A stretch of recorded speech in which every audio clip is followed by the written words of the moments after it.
Ibu, Bapak, Saudari, dan Saudara yang terkasih di dalam Tuhan Yesus Kristus. Kembali kita berjumpa dalam Renungan Mingguan hari Rabu tanggal 11 Maret 2026.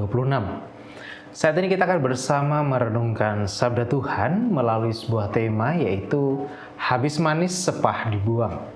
Sebelum kita akan bersama merenungkannya, mari kita berdoa mohon pimpinan dari Tuhan.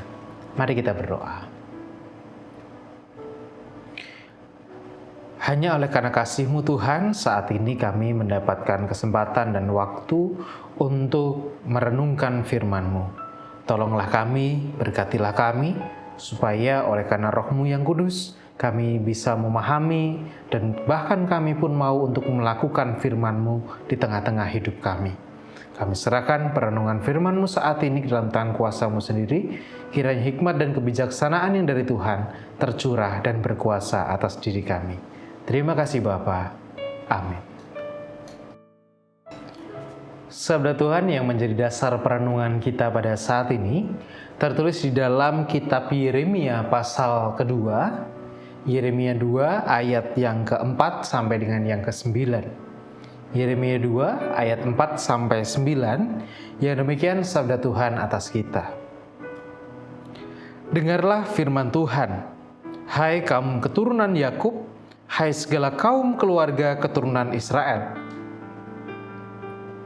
Beginilah firman Tuhan.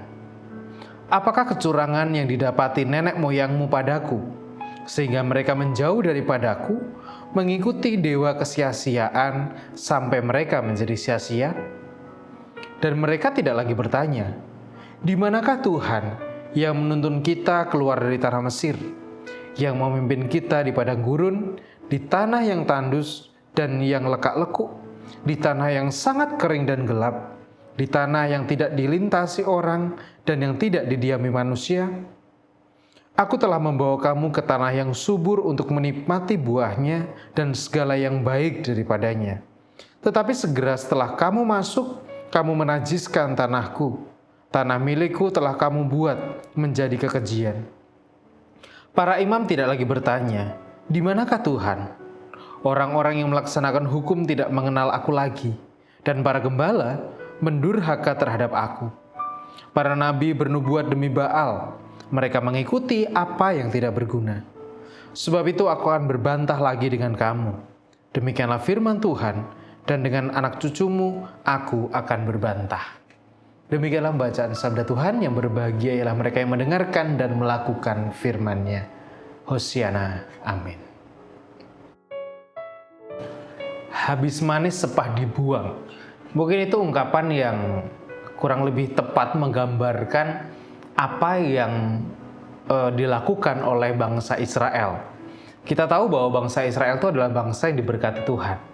Dia dipimpin keluar dari tanah Mesir, kemudian dia juga dipimpin untuk melewati padang gurun hingga sampai kemudian ke tanah yang dituju, dan mereka bisa berkembang, mereka bisa bertumbuh menjadi komunitas yang besar, menjadi orang-orang yang semakin banyak lagi, dan itu semua juga kita yakini itu adalah penyertaan Tuhan dan itu adalah karya Tuhan. Bangsa Israel sangat merasakan banyak sekali kebaikan, merasakan banyak sekali anugerah yang dari Allah yang dicurahkan atas mereka, bahkan sampai ke anak cucu mereka. Tetapi yang menjadi persoalan adalah nampaknya bangsa Israel ini bangsa yang memang bangsa ini, kalau di dalam cerita Alkitab kita sering menemui cerita-cerita bahwa bangsa Israel itu nggak tahu diri. Mereka sudah ditolong, mereka sudah dibantu, mereka sudah dibebaskan, mereka sudah diberkati, tetapi ketika mereka sudah sampai pada tujuan mereka, atau mereka sudah mendapatkan apa yang mereka inginkan, kemudian Tuhan dilupakan. Kemudian Tuhan disia-siakan. Mereka kemudian bertindak kembali seperti semula, bertindak seolah seenaknya sendiri. Mereka kemudian melakukan apa yang mereka mau tanpa kemudian mengingat lagi tentang siapa yang sebenarnya berkontribusi atas kehidupan bangsa mereka. Bapak, Ibu, dan Saudara yang terkasih dalam Tuhan, kalau kita melihat hidup kita, jangan-jangan kita juga sering begitu ya.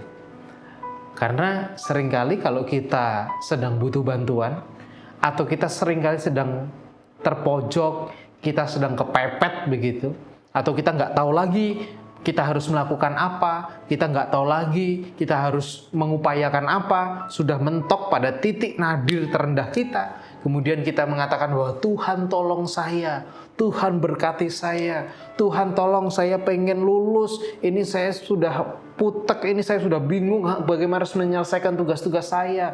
Tuhan, ini usaha saya mau bangkrut, Tuhan tolong Engkau berkati usaha saya supaya bisa bangkit lagi. Tuhan, saya sedang sakit, saya minta kesembuhan dari-Mu. Atau Tuhan, anak saya, cucu saya, mereka sedang mengupayakan untuk sekolah mereka sedang kesulitan ekonomi, Tuhan tolong berkati kami. Semua kita minta kepada Tuhan ketika kita sedang dalam kondisi yang sangat terpuruk, bahkan dalam kondisi yang kalau orang bilang titik nadir kita, titik terendah kita, titik terdalam kita. Tetapi kemudian ketika semuanya itu sudah dikabulkan oleh Tuhan, ketika semuanya itu sudah diberkati oleh Tuhan, Tuhan sudah mencurahkan berkat-Nya dan menjawab setiap doa-doa kita, bahkan mungkin lebih dari yang kita harapkan, lebih dari yang kita minta. Seringkali di mana posisi Tuhan? Masihkah kemudian Ia menjadi orang yang senantiasa kita sapa? Masihkah Kristus itu menjadi sosok yang kemudian masih senantiasa kita andalkan ketika kehidupan kita sedang baik-baik saja atau kehidupan kita bahkan sedang berhasil? Usahanya dari mau bangkrut sampai berhasil, dari yang sakit sembuh, dari yang kemudian bingung soal ekonomi menjadi sangat berkecukupan bahkan berkelimpahan. Ketika di titik itu, masihkah kemudian kita menyapa Tuhan, berkati kami, atau Tuhan terima kasih atas berkat-Mu? Ataukah kita menjadi orang-orang yang seperti bangsa Israel, sudah ditolong, habis itu lupa. Ketika Tuhan terasa manis, kita akan ibaratnya kita hisap betul-betul berkat-Nya, kita hisap dengan luar biasa. Tetapi ketika semuanya itu sudah kita dapatkan, ya sudahlah, besok lagi saya datang ketika saya mau minta bantuan Tuhan. Apakah cara hidup yang sedemikian yang selama ini kita lakukan, atau cara hidup demikian yang akan senantiasa kita hidupi dalam kehidupan kita? Tuhan memberkati. Amin. Marilah saat ini kita bersama berdoa, menyerahkan syafaat kita kepada Tuhan. Mari kita berdoa. Tuhan, kami mohon ampun ketika seringkali kami hanya menyapa Engkau ketika kami butuh. Tetapi ketika semua yang kami butuhkan sudah Engkau cukupi, maka seolah-olah sosok-Mu hilang, tertelan oleh kebahagiaan, tertelan oleh sukacita ataupun keberhasilan yang kami dapatkan, yang sebenarnya semuanya itu berasal dari Engkau. Ajar kami Tuhan untuk senantiasa memandang pada Engkau. Ajar kami untuk senantiasa mengandalkan Engkau di saat kami butuh ataupun di saat kami merasakan kesukacitaan. Sehingga nama-Mu lah yang senantiasa ada dalam hidup kami dan yang kami perjuangkan. Tuhan, kami mohon cinta kasih Tuhan, kami mohon penyertaan Tuhan di dalam kami menjalani setiap kehidupan kami, secara khusus di masa raya Prapaskah ini. Kiranya kami pun juga semakin bisa menyadari akan kelemahan kami dan kami bisa semakin juga mengandalkan Engkau sebagai otoritas tertinggi dalam hidup kami. Tuhan, saat ini kami juga bersama menyerahkan syafaat kami, pergumulan-pergumulan yang kami alami. Secara khusus kami berdoa untuk setiap kami yang saat ini sedang merasakan pergumulan oleh karena kesehatan kami, Tuhan. Kami mohon kasih penyertaan Tuhan Engkau nyatakan atas kami. Secara khusus kami berdoa untuk saudara-saudara kami.